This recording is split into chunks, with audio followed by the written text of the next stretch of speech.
Saudara, pada saat kita lagi praise and worship, pada saat kita lagi memuji menyembah Tuhan, tadi ada sesuatu yang luar biasa juga yang terjadi, saudara. Ada satu Vietnamese pastor yang datang. Mereka mempunyai gereja di tempat yang cukup jauh dari sini, dan mereka lagi mencari gereja di daerah sekitar sini untuk Vietnamese people.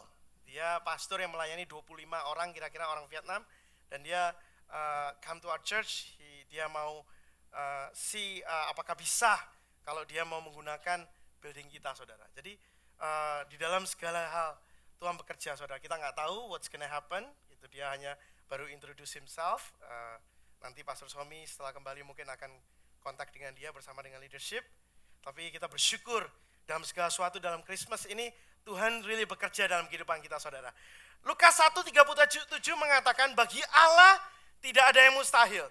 Pada saat Tuhan Yesus datang ke dunia, dimulai dengan suatu encounter antara Maria dengan angel of God, dengan malaikat daripada Allah. Pada saat itu Maria, yang tadi Pastor Robin katakan, di dalam waktu dia membuka akan waktu kita lagi open our church, kebaktian kita pada pagi hari ini, mengatakan do not fear. Maka Tuhan mengatakan. Dan pada saat Maria mengatakan, bagaimana hal ini mungkin karena aku belum bersuami. Lukas 1:37 mengatakan, bagi Allah tidak ada yang mustahil. For with God nothing will be impossible. Pada pagi hari ini kita ingin berbicara tentang tidak ada yang mustahil dalam kehidupan kita, saudara. Misi penyelamatan yang Tuhan taruh dalam kehidupan daripada manusia adalah misi yang impossible. Misi yang mustahil kalau dilakukan. Minggu lalu Pastor Somi memberikan khotbah tentang bagaimana kalau misalnya orang berada dalam suatu accident, di dalam menyelamatkan akan orang itu suatu yang tidak mudah, harus hati-hati. Pastor Somi mengatakan akan hal demikian. Pada pagi hari ini kita mau berbicara tentang misi keselamatan yang Tuhan taruh, misi keselamatan semua orang pada pagi hari ini.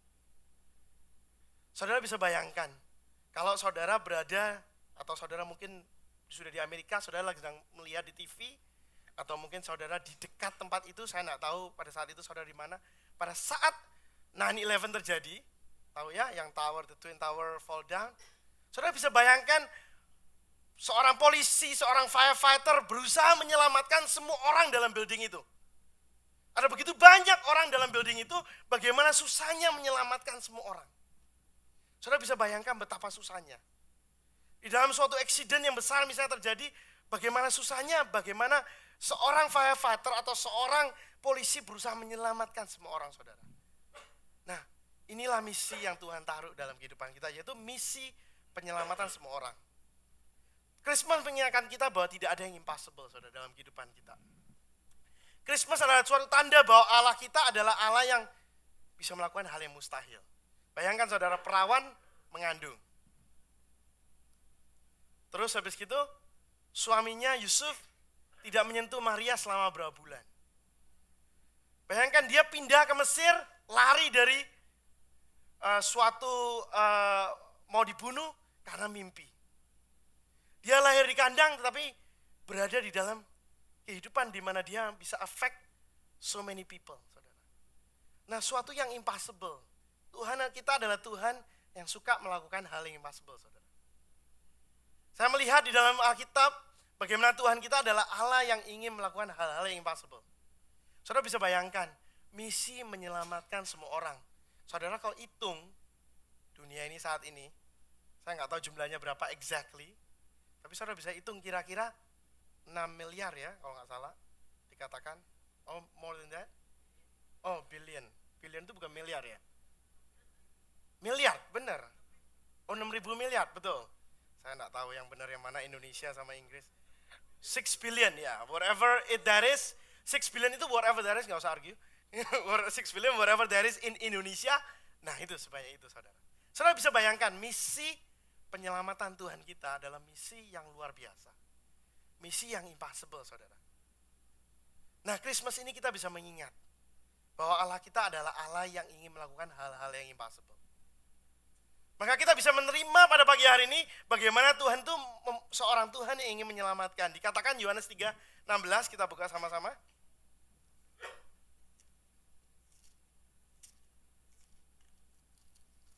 ke-16.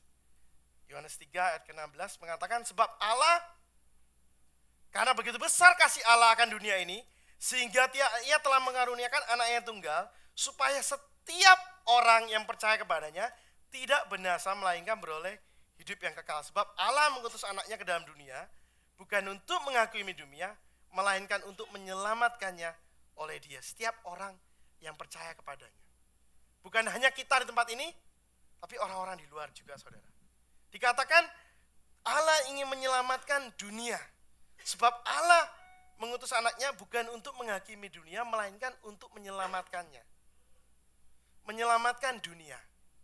Filipi 2 ayat 5 mengatakan sebab Allah mengosongkan dirinya, taat sampai mati di kayu salib, karena Allah ingin menyelamatkan dunia, saudara. Misi Allah adalah menyelamatkan dunia. Tuhan ingin, jadi kalau misalnya kita belajari firman Tuhan, kita melihat kenapa Tuhan datang. Dikatakan for God so loved the world, karena kasih Allah. Ada alasannya, saudara. Kalau kita mempelajari dalam psikologi itu ya, ada alasannya, ada alasan terjadi suatu. Jadi alasannya yaitu kasih Allah. Actionnya apa, saudara? Apa yang terjadi, apa yang dilakukan? Yaitu Tuhan mengirimkan anaknya, Tuhan masuk ke dalam dunia. Purpose-nya apa? Tujuannya apa? Yaitu keselamatan setiap orang. Nah, waktu saya mempelajari firman Tuhan, arti semua orang itu apa sih? Semua orang itu apa sih? Nah, saya waktu pertama kali menerima Tuhan, saya memikirkan semua orang itu artinya orang-orang yang baik. Orang-orang yang Tuhan ingin selamatkan adalah orang-orang yang baik. Orang-orang seperti kita, orang-orang yang bisa committed, orang-orang yang ingin mendekat kepada Tuhan. Jadi kita mikirnya orang-orang itu yaitu orang yang baik, semua orang. Terus pada saat saya mendengar lebih lagi firman Tuhan, banyak dikatakan tentang bagaimana Tuhan mengasihi the poor, bagaimana Tuhan mengasihi orang-orang di penjara, bagaimana Tuhan mengasihi orang drug addict. Saya mendengarkan lebih lagi bahwa Tuhan ternyata mengasihi orang-orang bad people too. Saya belajar. Tapi satu hal yang saya tidak pernah belajar, yaitu Tuhan ternyata mengasihi orang Farisi. Saya selalu memikirkan dalam kehidupan saya, yaitu Tuhan itu datang untuk orang yang terhilang. Yang terhilang itu seperti Sakius, seperti orang-orang seperti yang terhilang, yaitu perempuan Samaria yang berada di dalam sumur, yang mempunyai suami banyak. Orang-orang terhilang itu yaitu orang-orang yang mungkin ada problem addicted. Saya selalu memikirkannya demikian, saudara. Tapi firman Tuhan di dalam Yohanes waktu saya buka, Tuhan lebih menunjukkan lagi bahwa Tuhan loves orang-orang yang religious juga. Dalam kitab kita buka sama-sama Yohanes 7. Saudara melihat bagaimana di dalam Yohanes 7 kita sama-sama belajar akan firman Tuhan. Yohanes 7 ayat 37 dikatakan,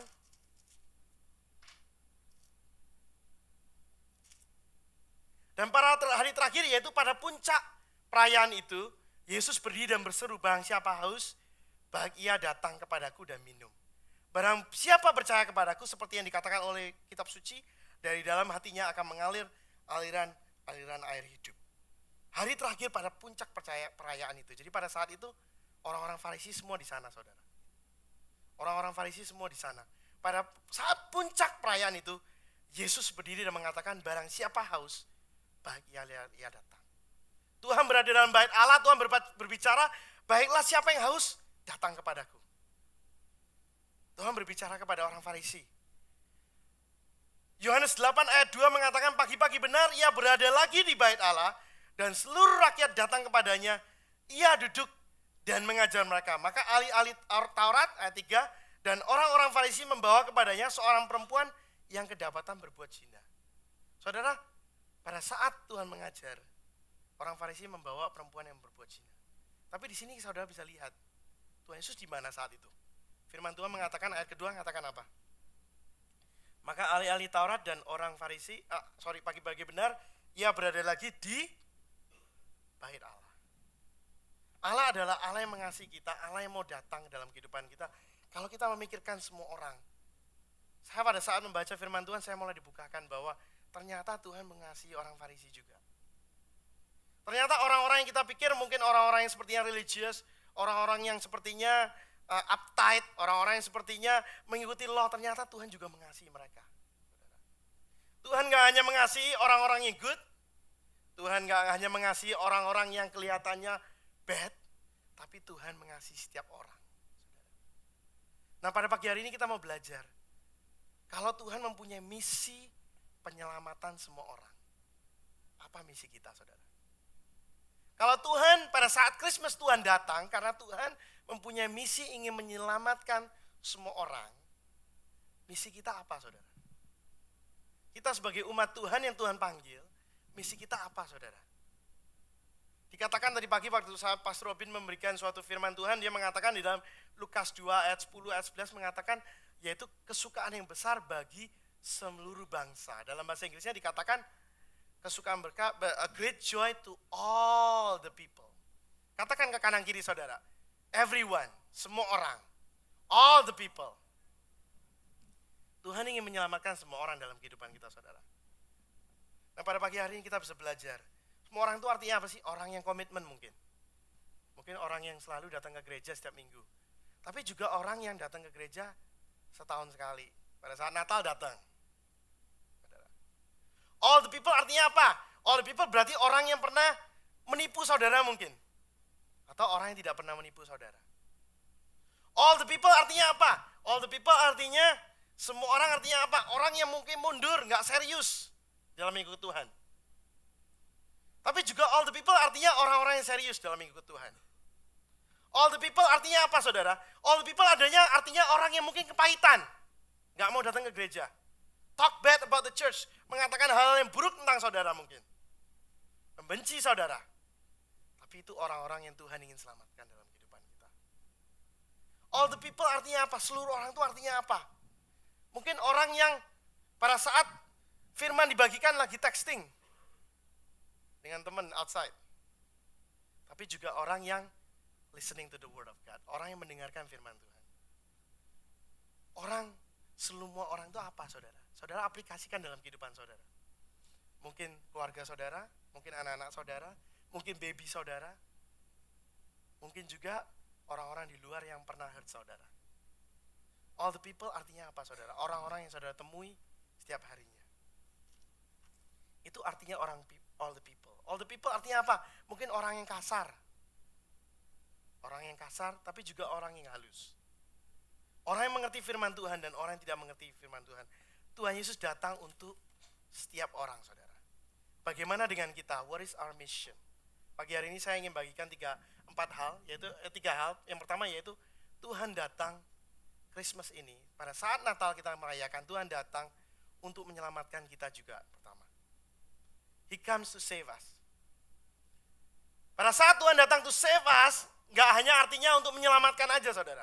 Menyelamatkan supaya saudara percaya pada Tuhan. Menyelamatkan untuk saudara bisa berada dalam gereja Tuhan. Menyelamatkan supaya saudara bisa mengenal Tuhan lebih dekat. Bukan hanya itu, tapi Tuhan menyelamatkan saudara from your problems. Tuhan menyelamatkan kita dari segala hal yang membuat kita susah dalam kehidupan kita. God want to rescue you. Mungkin dalam kehidupan kita bisa berada dalam gereja, tapi mungkin ada beban-beban kita bawa. Tuhan ingin menghapus beban. Pada saat Tuhan Yesus datang ke dunia, Tuhan ingin menghapus beban kita. Pada saat Tuhan Yesus datang ke dunia, Tuhan ingin menghilangkan keraguan kita. Mungkin kita ragu-ragu dalam kehidupan kita karena mungkin hal-hal yang kita alami, kita ragu-ragu. Apakah benar Tuhan akan lakukan dalam kehidupanku? Tuhan datang untuk menghilangkan keraguan kita. Mungkin kita ada hal yang terjadi dalam kehidupan kita. Ada hal-hal yang hurt kita. Mungkin dalam hal-hal yang kita lakukan, Tuhan ingin menghapus kepahitan kita. Mungkin ada kekecewaan di dalam hubungan kita dengan satu sama lain. Ada kekecewaan dalam istri, suami, anak, dan lain-lain. Teman-teman kita mungkin. Tuhan ingin menghapus kekecewaan saudara. Itu artinya pada saat dikatakan Tuhan ingin menyelamatkan saudara. Tuhan ingin menyelamatkan kita dari hal-hal yang membuat kita gak bisa dekat sama Tuhan. Tuhan ingin menyelamatkan kita supaya kita lebih lagi dipulihkan dalam kehidupan Tuhan. Bersama dengan Tuhan. Tuhan ingin memberikan kita pengharapan yang baru. dalam kehidupan kita. Kalau kita putus harapan, ada masalah dalam kehidupan kita, kita merasa, aduh, sepertinya kok masa depan gak ada harapan. Tuhan ingin memberikan harapan baru dalam kehidupan kita. Kalau misalnya kita merasakan suatu rest, Tuhan ingin memberikan rest dalam kehidupan kita. Saudara, tadi pagi waktu Pastor Robin mengatakan tentang fear not, ada satu kata lagi yang malaikat Tuhan katakan terus-terusan. Saudara nggak tahu apakah notice, yaitu satu kata, yaitu damai. Setiap kali dikatakan damai sejahtera bersama dengan. Nah, saudara, bagaimana dengan kehidupan kita? Apakah sudah ada damai dalam kehidupan kita? Apakah ada ketenangan? Damai artinya tenang. Damai artinya mengerti bagaimana Tuhan ingin melakukan dalam kehidupan kita. Damai artinya tahu. Ada suatu ketenangan di mana saudara nggak merasa sepertinya itu hidup kita itu berat sekali. Nggak ada istirahat. Tuhan ingin memberikan istirahat. Tuhan Yesus datang untuk memberikan kelepasan dari segala hal yang membuat kita nggak bisa dekat sama Tuhan. Itu yang pertama, saudara. Yang kedua,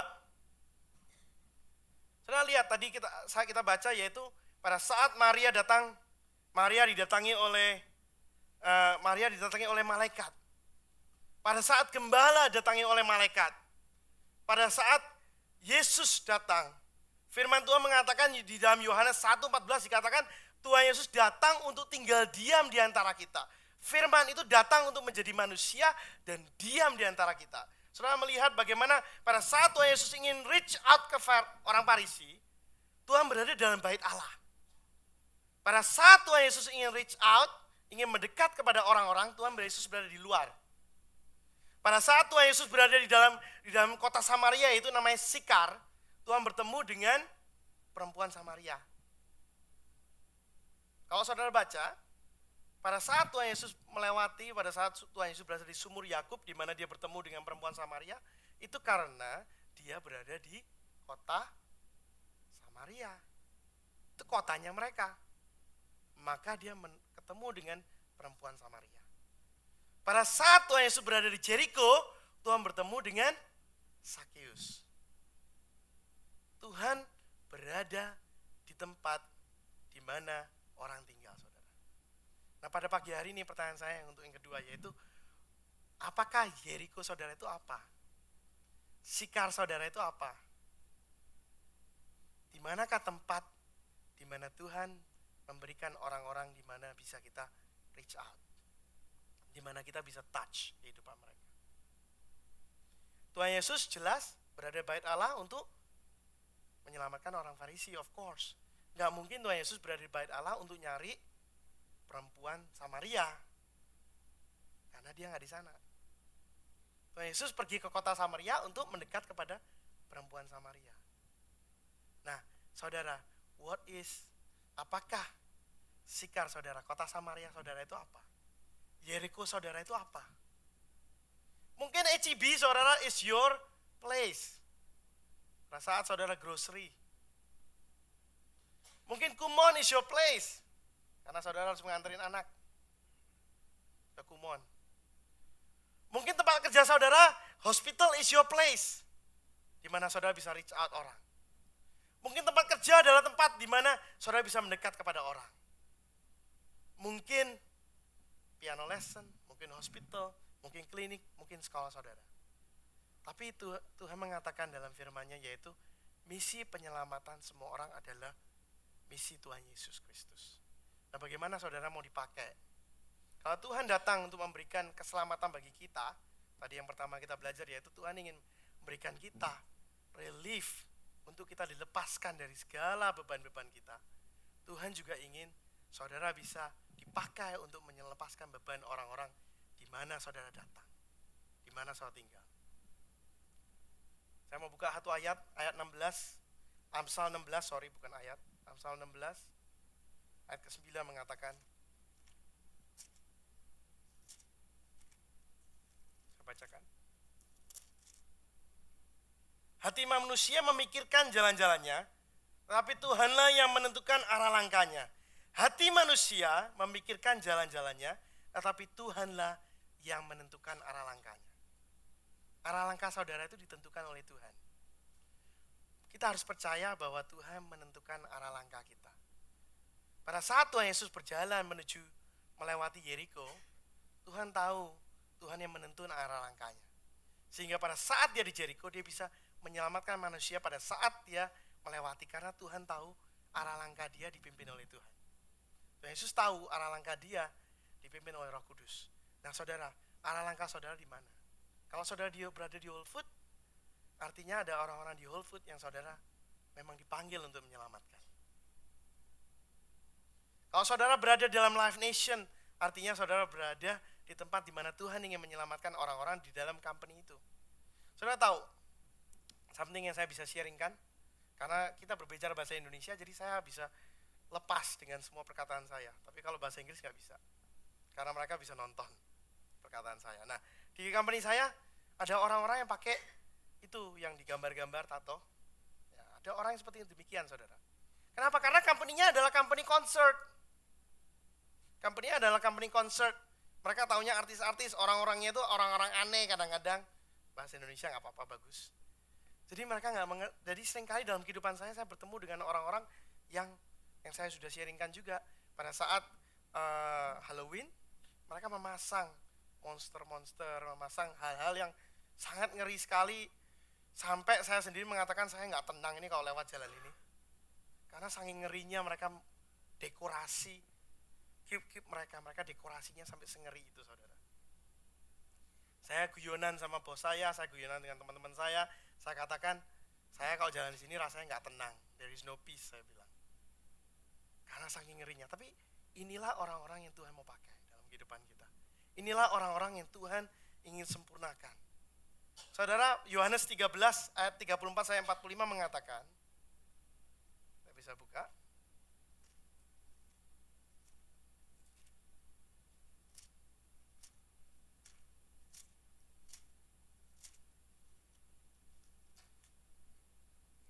Aku memberikan perintah baru kepada kamu, yaitu supaya kamu saling mengasihi, sama seperti aku telah mengasihi kamu. Demikian pula kamu harus saling mengasihi. Dengan demikian, semua orang-orang akan tahu bahwa kamu adalah murid-muridku, yaitu jikalau kamu saling mengasihi.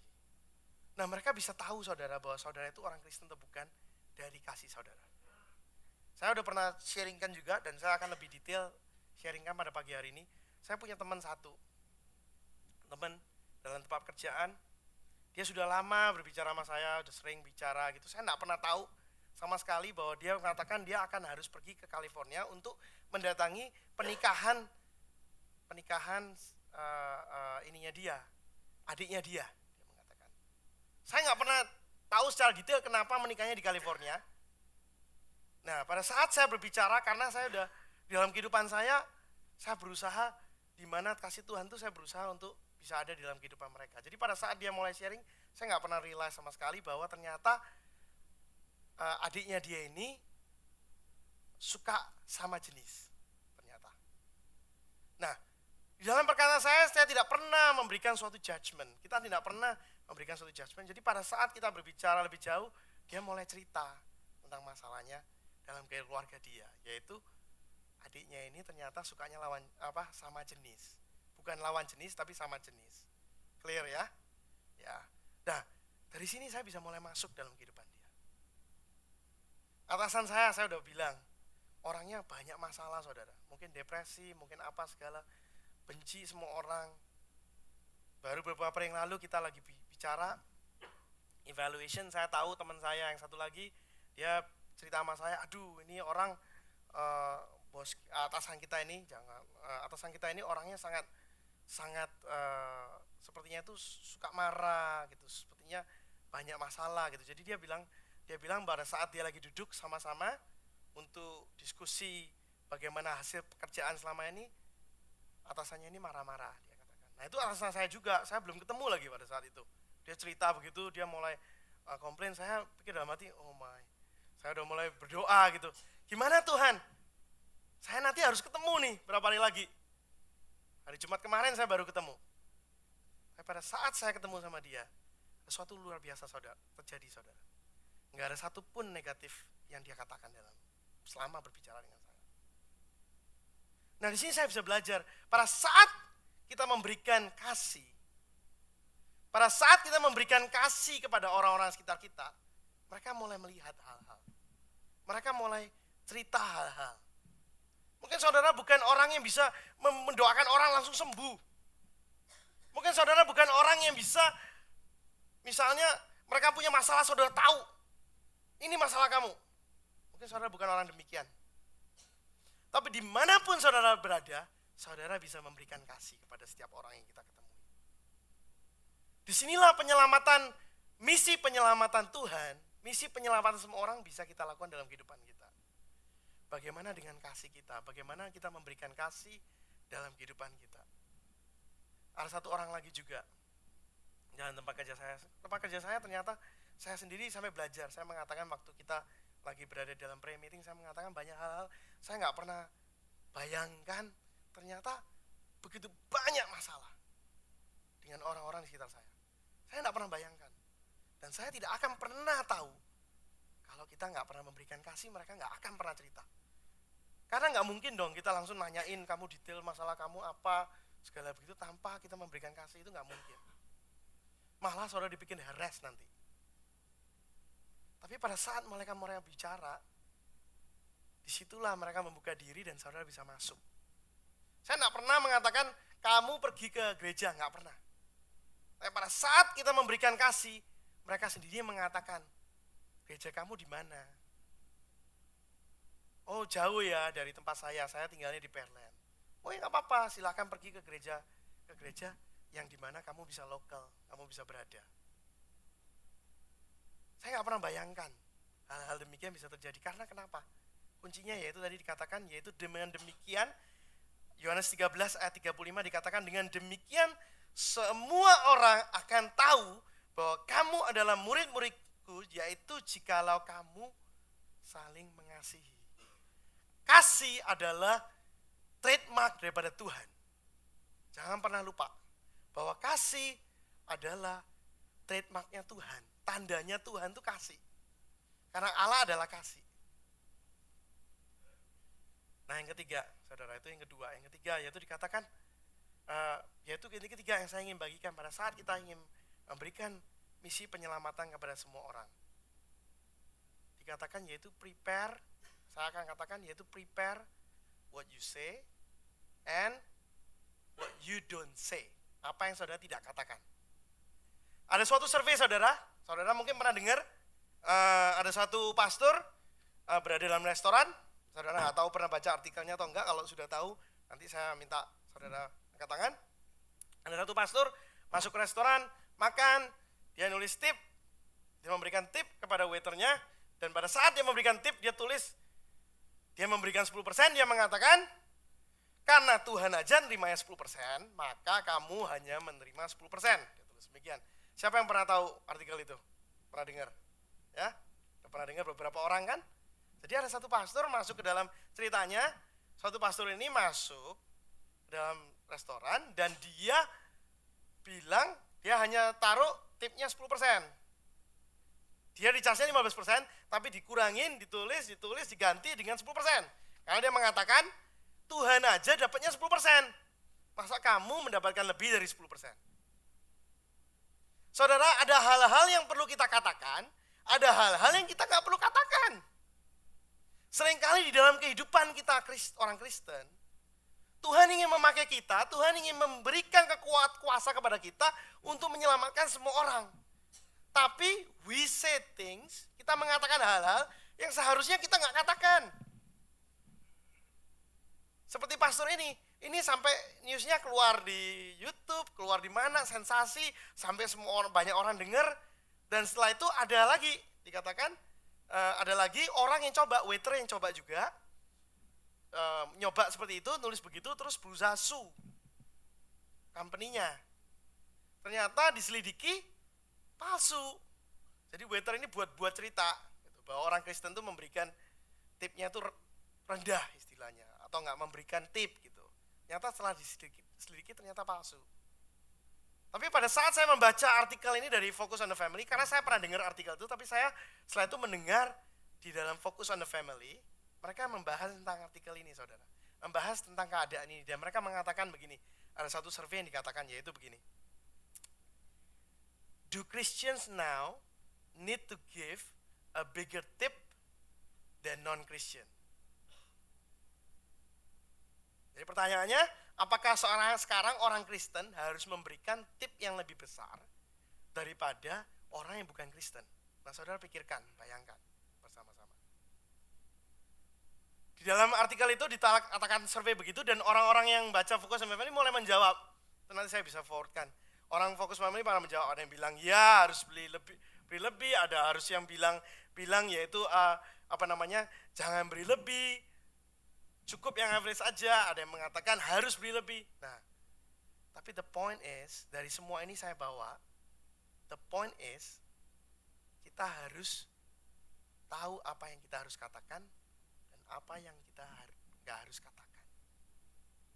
Seringkali dalam kehidupan family kita pun, dalam saya bersama dengan Lizzie sama Katie, saya bisa jujur, karena saya sebel sekali, kalau yang gede masih mending, yang kecil, wow, luar biasa saudara. Mana malam jam 4 malam atau jam 3 malam, dia mulai teriak-teriak, nangis-nangis gitu. Saya pikir, aduh, gak berhenti-berhenti lagi. Kadang-kadang yang kecil ini memang sedikit perlu attention lebih banyak. Tapi kadang-kadang dalam kemarahan kita, dalam masalah kita, bisa saya marahin tuh dia. Nah, kadang-kadang ada hal-hal yang perlu kita katakan, ada hal-hal yang perlu kita nggak katakan. Nah, saya belajar di sini. Seringkali ada dalam kehidupan kita pun, di dalam kita menyelamatkan, karena kita harus tahu bahwa Tuhan juga mau menyelamatkan mereka. Mungkin kita nggak realize, tapi Tuhan ingin menyelamatkan mereka. Tuhan menyelamatkan saya every day. Jangan sampai saya karena kemarahan saya nggak masuk ke dalam tanah perjanjian. Karena itu terjadi pada Musa. Nah, saudara, dalam kehidupan kita harus tahu apa yang harus kita katakan, apa yang tidak harus dikatakan. Nah, pastor ini apakah benar dia mengatakan hal itu? Siapa yang argue bahwa itu nggak benar? Itu benar atau nggak benar? Itu benar. Memang benar, memberikan Tuhan 10% kok. Benar kan? Benar. Memberikan orang lain 10%, dia mau ngasih 10%? Salah atau benar? Ya terserah dia mau ngasih 10%, ya urusannya dia kan? Bukankah demikian? Itu choice-nya dia mau beli 10%, dia mau beli 2%, nggak memberi pun ya urusan dia. Nggak ada yang bisa menyalahkan dia. Tetapi, apakah dia perlu mengatakan hal ini? Simpan dalam hati aja, nggak usah ngomong. Seringkali dalam kehidupan kita, dalam kehidupan bersama dengan teman-teman juga, misalnya kita ada masalah, kita ada problem dengan sama orang Kristen, apa yang saudara katakan kepada teman-teman di tempat kerja? Apa yang kita katakan di tempat-tempat di luaran? Apa yang kita lakukan di luaran? Karena apa yang kita katakan, itu masuk ke dalam hati orang. Firman Tuhan di dalam Yakobus, saya ingin buka, Yakobus 3 ya, 3.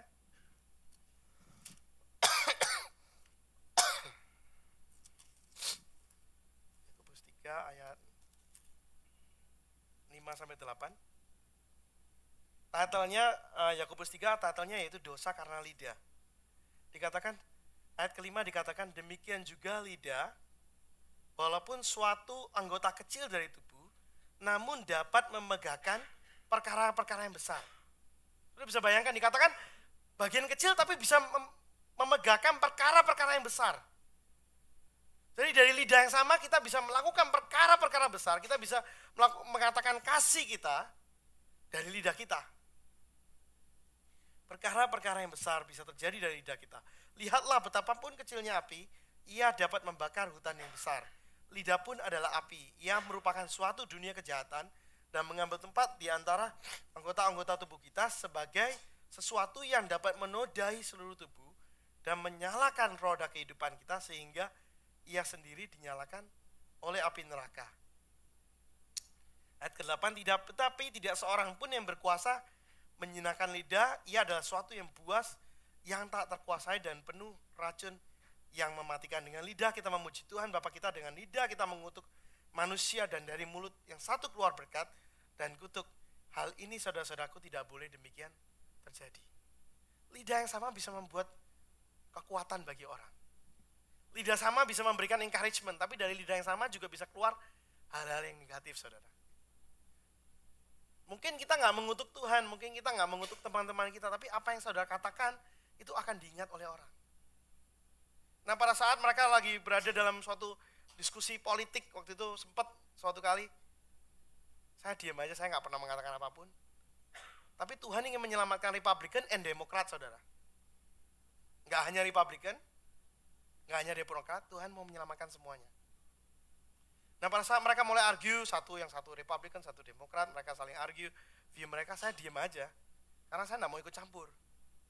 Nah, tapi pada saat saya ditanya, posisi kamu apa? Saya mengatakan, posisi saya untuk aborsi, untuk sama jenis adalah tidak. Saya mengatakan dengan mudah begitu, karena kita harus tetap benar dalam firman Tuhan. Tetapi pada saat hal-hal lain saya nggak mau mengatakan apa-apa.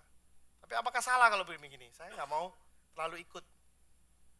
Karena yang kita harus ingat adalah orang-orang yang kita hadapi ini Tuhan mau menyelamatkan. Kalau sampai kita mengatakan hal-hal yang membuat mereka nggak bisa masuk ke dalam Tuhan, bukankah akan suatu yang sad, suatu yang tragedi, boleh dikatakan. Karena Tuhan ingin menyelamatkan mereka dalam kehidupan kita. Saudara, wherever you are, dimanapun kita berada, mungkin saudara berada di sekolah, mungkin saudara berada di tempat kerja, mungkin saudara berada di dalam suatu lingkungan, mungkin saudara berada dalam komunitas. Saya mulai belajar pada saat Tuhan berbicara dalam kehidupan saya melalui firman ini. Saya mulai belajar. Dalam elevator biasanya kalau pagi ya, semua orang kan ngantuk tuh. Saya juga pagi ngantuk. Biasanya kalau masuk elevator, pencet, udah gitu diem, mojok gitu kan. Sampai nyampe lantainya, apalagi lantai saya yang lantai nomor pertama yang keluar. Gitu. Saya nggak pernah say hi to anybody biasanya. Tapi pada saat saya belajar, saya mulai mengatakan hi to people. Saya mulai mengatakan, how are you, how's your morning? Saya mulai mengatakan demikian. Hal-hal yang kecil yang kita bisa lakukan, saudara. Bukankah itu hal yang mudah yang saudara bisa lakukan? Hal-hal yang gak susah. Bukan hal-hal seperti membuat mujizat, tapi Tuhan ingin setiap orang daripada kita mengerti akan misinya Tuhan. Dalam prayer meeting kita mulai mendoakan orang-orang yang gak ada di tempat, gak ada di gereja kita. Kita berdoa untuk temannya Pak Rudi, Michael. Karena Tuhan ingin orang-orang ini dipakai Tuhan secara luar biasa. Tuhan ingin semua orang diselamatkan dalam kehidupan kita. Saya akan end the sermon. Yang pertama yaitu Tuhan ingin menyelamatkan kita, saudara. Kalau ada satupun hal yang membuat kita misalnya down atau membuat kita merasa kita ini hopeless, merasa kita ini gak ada sukacita lagi, merasa kita ada problem pada saat Natal ini datang, Tuhan datang ingin menyelamatkan kita dahulu. Yang kedua, Tuhan ingin menyelamatkan orang-orang sekitar kita, saudara. Di manakah Yeriko kita, di manakah Sikar kita, di manakah tempat di mana Tuhan ingin pakai kita. Itulah tempat di mana Tuhan ingin memberikan suatu kuasa untuk memberkati orang-orang sekitar kita. Saya tahu istri saya sering sharing, dia mengatakan, saya di tempat Kumon saya bertemu dengan orang ini, orang ini, orang ini. Saya amazed, saudara. Pada saat saya dengar gitu, saya amazed. Karena saya mikirnya, ini di otak saya loh ya, memang ngawur. Tapi otak saya mikirnya, masa sih bisa ketemu orang di Kumon gitu kan. Ternyata bisa bicara sama orang di Kumon gitu. Saya mikirnya hanya kita orang tempat kerja yang ketemu sama orang. Tapi ternyata orang-orang tempat lain juga ketemu, orang ke IGP juga ketemu orang ternyata. Saya nggak pernah terpikir selama ini bahwa orang-orang yang kita temui itu dimanapun kita berada, itu orang-orang yang Tuhan taruh di sana karena ada suatu tujuan Tuhan taruh. Mungkin orang yang melayani saudara dalam grocery, saudara nggak pernah pikir bahwa dia itu orang.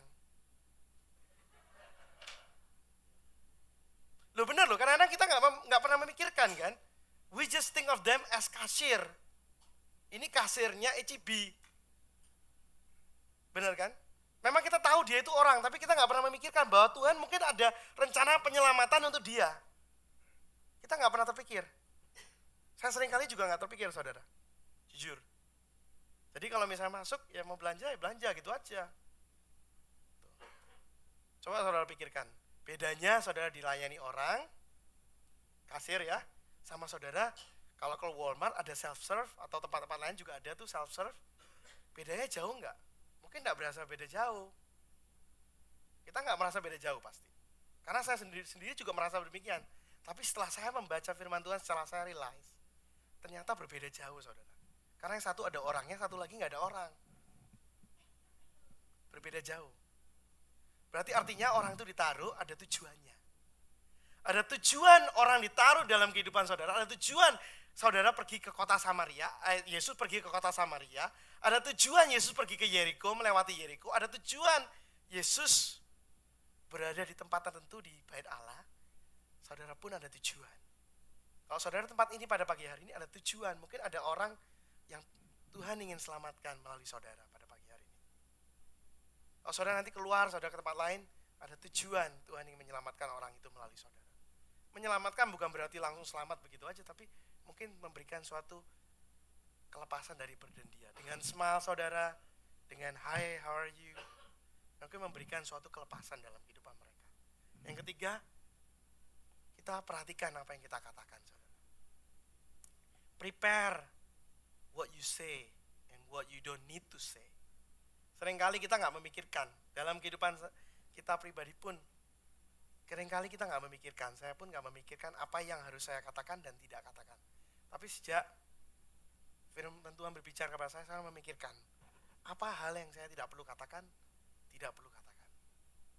Ada hal-hal mungkin saya mikir, aduh ini orang sama istri saya, atau dia juga mikir, duh ini cowok, barangnya aja berantakan semua. Gitu. Mungkin berpikir demikian, tapi dia nggak mengatakan. Nah, saudara, dalam kehidupan kita tahu, belajar mana yang kita harus katakan, mana yang kita tidak perlu katakan. Oke, kita worship team saja maju ke depan kita.